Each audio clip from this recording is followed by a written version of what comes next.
ते सगळे म्हणतात की आमचं समाधान झालं, आम्हाला निधी मिळणार आहे. कसं पाहता याकडे?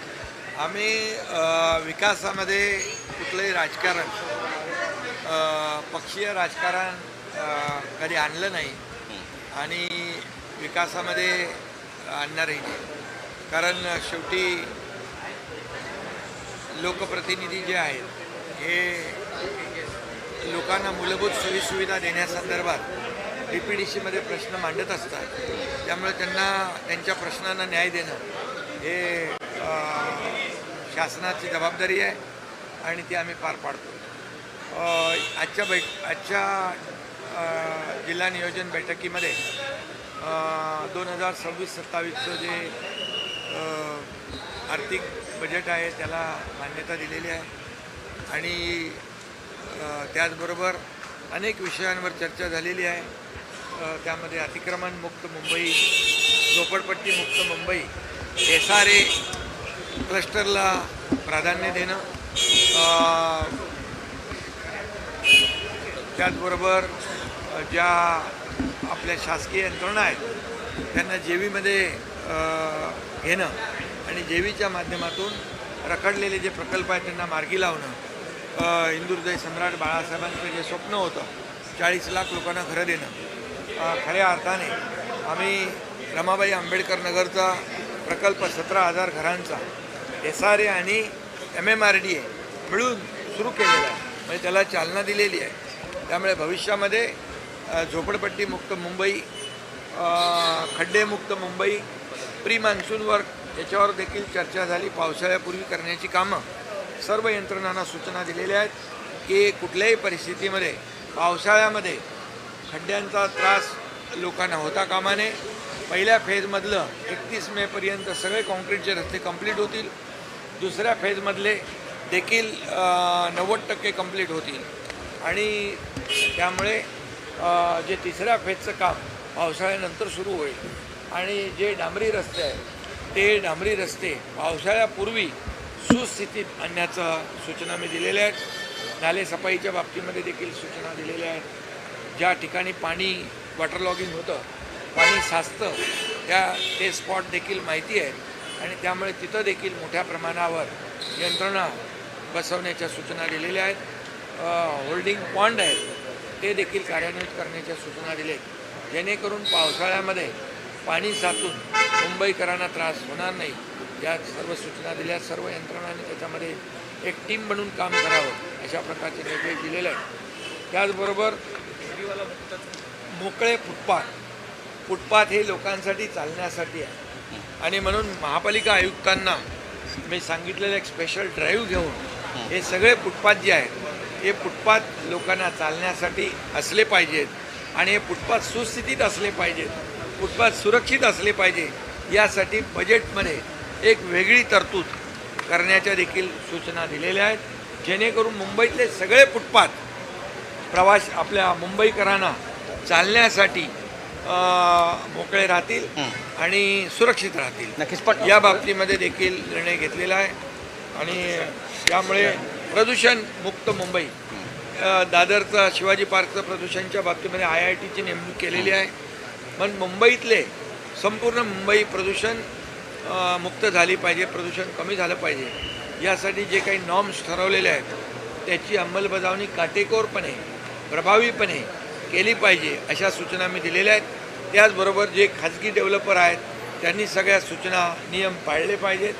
मग स्प्रिंकलर असतील, त्याचबरोबर जे त्यांना इमारतीला नेट लावून ते सुरक्षित करणे किंवा धूळ मुक्त करणे, मॉनिटरिंग सिस्टीम जी आहे ती देखील आपण हे केलेलं आहे आणि त्यामध्ये खाजगी डेव्हलपर आहेतच, परंतु ज्या शासकीय यंत्रणा काम करत आहेत, MMRD आहे, MSRDC आहे, BMC असेल, इतर जे काही प्रकल्प करतात त्यांना देखील ते लागू प्रभावीपणे करण्याच्या सूचना दिलेल्या आहेत, जेणेकरून प्रदूषणाची पातळी कमी होईल आणि त्याचा फायदा लोकांना होईल.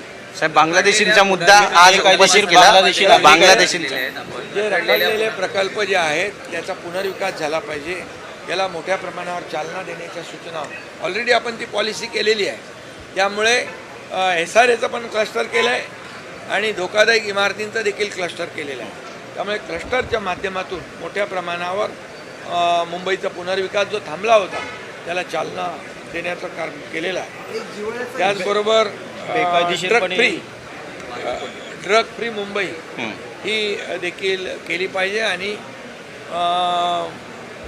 जे ड्रग ॲडिक्ट मुलं आहेत कोणी असतील त्यांचं रिहॅबिलिटेशन सेंटर प्रत्येक महापालिका काउन्सिलिंग सेंटर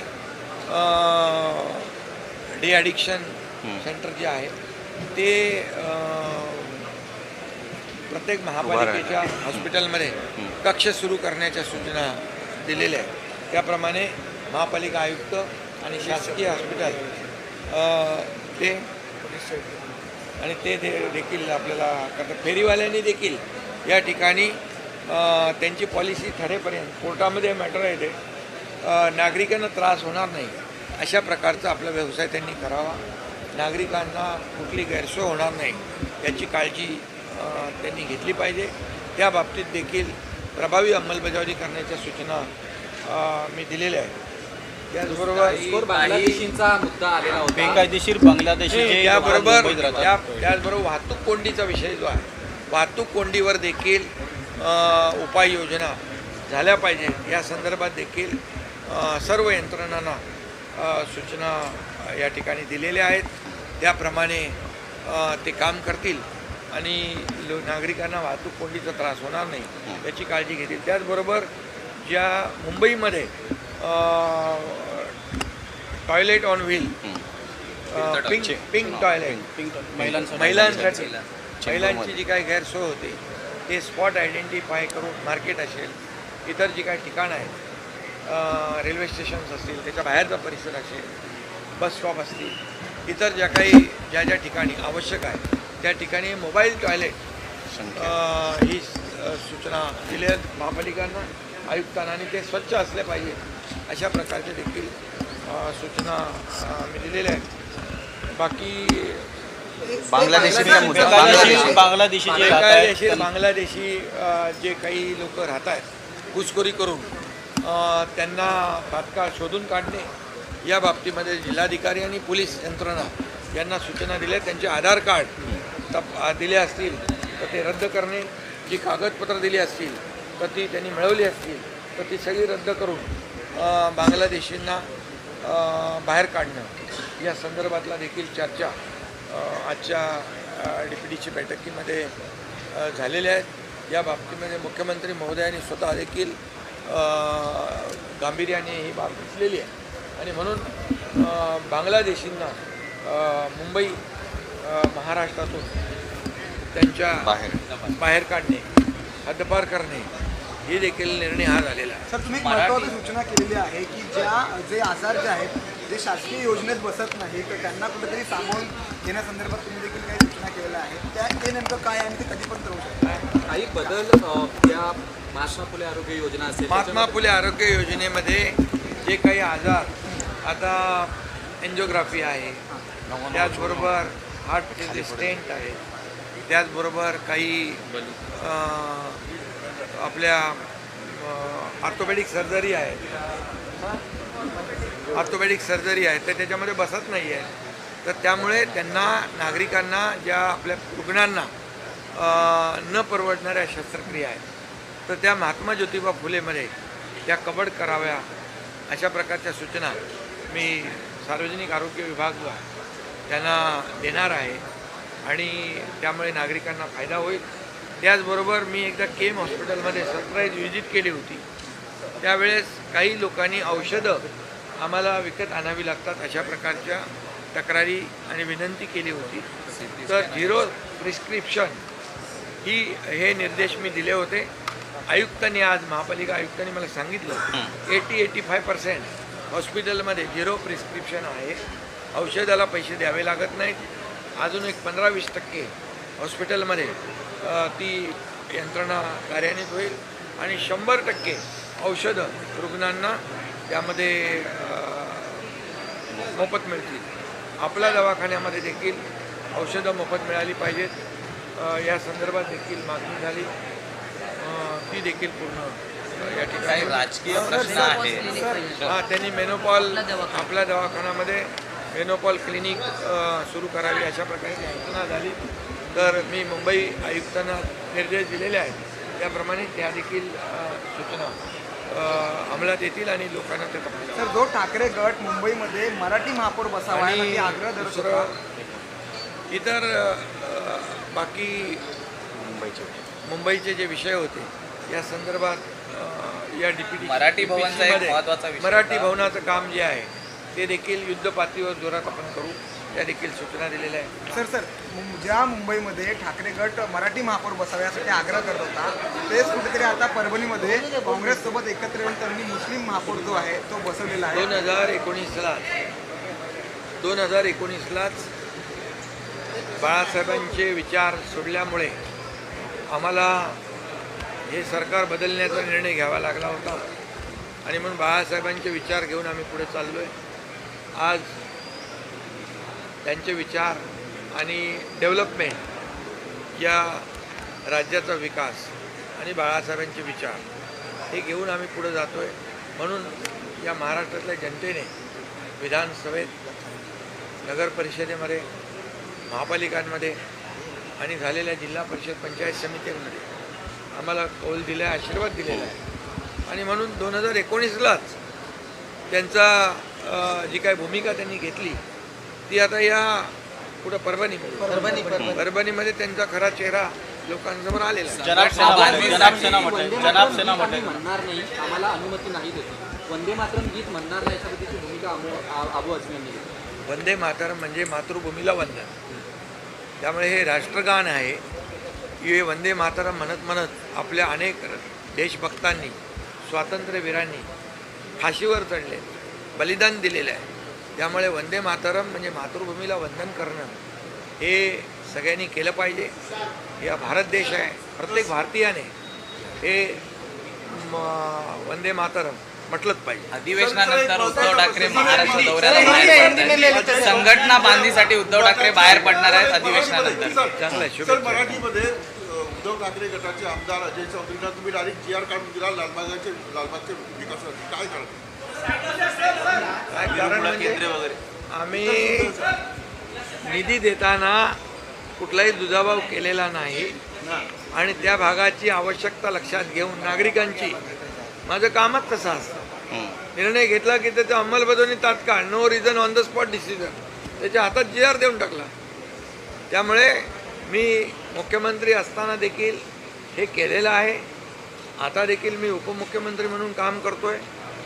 ज्या ज्या विभागांचं मी काम करतो, ज्या विभागामध्ये माझ्याकडे आहेत, हाताळतो आहे. माझ्या कामाची पद्धत हीच आहे. तात्काळ जे होण्यासारखं काम आहे ते लगेच करतो आणि शेवटी नागरिकांना दिलासा देण्याचा विषय आहे.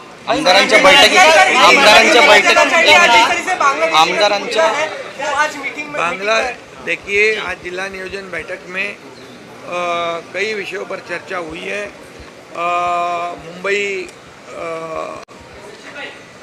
के बारे में और मुंबई का विकास होना चाहिए, मुंबई सुरक्षित होनी चाहिए, मुंबई अतिक्रमण मुक्त होनी चाहिए, मुंबई झोपड़पट्टी मुक्त होनी चाहिए, मुंबई प्रदूषण मुक्त होनी चाहिए, मुंबई भ्रष्टाचार मुक्त होनी चाहिए, फुटपाथ लोगों को चलने के लिए चाहिए. वो भी कहने कमिश्नर महापालिका आयुक्त जी से कहा है, ये फुटपाथ का पूरा एक बड़ा ड्राइव ले लो. एक फुटपाथ लोगों को चलने लायक होनी चाहिए, सुरक्षित होनी चाहिए और वो उनका अधिकार है. बाकी क्लस्टर जो है झोपड़पट्टी मुक्त मुंबई, इसको भी इसके बारे में चर्चा हुई है. ड्रग फ्री मुंबई के बारे में भी चर्चा हुई है. फेरी वाला जो है, हॉकर जो है, उन्होंने भी नागरिक जो है, चलने वाले प्रवासी जो है, पादचारी है, उनको किसी बात की दिक्कत ना हो, इसका भी ख्याल रखना चाहिए. महिलाओं के लिए पिंक टॉयलेट और टॉयलेट ऑन व्हील, जहाँ जहाँ मार्केट एरिया है, जहाँ आवश्यकता है, हमारे महिलाओं की असुविधा ना हो उनको, इसके लिए वो भी निर्णय लिया है. कमिश्नर आयुक्त जी को कहा है कि उसका अमल करें. और प्रदूषण के बारे में भी, प्रदूषण मुक्त मुंबई, इसके बारे में, गड्ढों से मुक्त मुंबई, ये भी इसके बारे में भी निर्णय लिया है. 31 मई तक पहला फेज़ कंप्लीट कॉन्क्रीटाइजेशन होगा, सेकेंड फेज़ जो है ये भी लगभग अगले कुछ 6 महीने में कंप्लीट हो जाएगा। थर्ड फेज़ जो है बारिश के बाद शुरू होगा, और जो ये डांबर के रोड है वो उस पर गड्ढे नहीं होने चाहिए। ये सभी यंत्रणाओं को मैंने सूचित किया है। प्री मानसून वर्क मुंबई में वाटर लॉगिंग नहीं होनी चाहिए, नाले की अच्छी तरह सफाई होनी चाहिए, जहाँ पानी भरता है वहाँ पर यंत्रणा पूरी अलर्ट होनी चाहिए, होल्डिंग पॉन्ड है वो एक्टिव होनी चाहिए। ये सभी जो है सभी विषयों पर चर्चा हुई है, और मुंबई के बारे में हम लोग पूरी तरह कॉशियसली काम कर रहे हैं। मुंबई एक वर्ल्ड क्लास शहर बनना चाहिए, तो उसे उसमें सभी सुविधा होनी चाहिए। इसलिए कल ही मैं और मुख्यमंत्री देवेंद्र जी मुंबई महापालिका में गए थे। मेयर और डिप्टी मेयर को हमने कहा है उनको पूरी तरह सपोर्ट राज्य सरकार करेगी, और मुंबई को एक जैसे आदरणीय प्रधानमंत्री मोदी जी ने कहा था, मुंबई ये ग्लोबल फिनटेक कैपिटल होना चाहिए, उसी तरह ये वर्ल्ड क्लास शहर जो बनना चाहिए। इसके लिए जो भी करना है हमारा राज्य सरकार करेगा। मराठी का मुद्दा लेकर उद्धव जी इतना लड़ाई लड़ रहे हैं।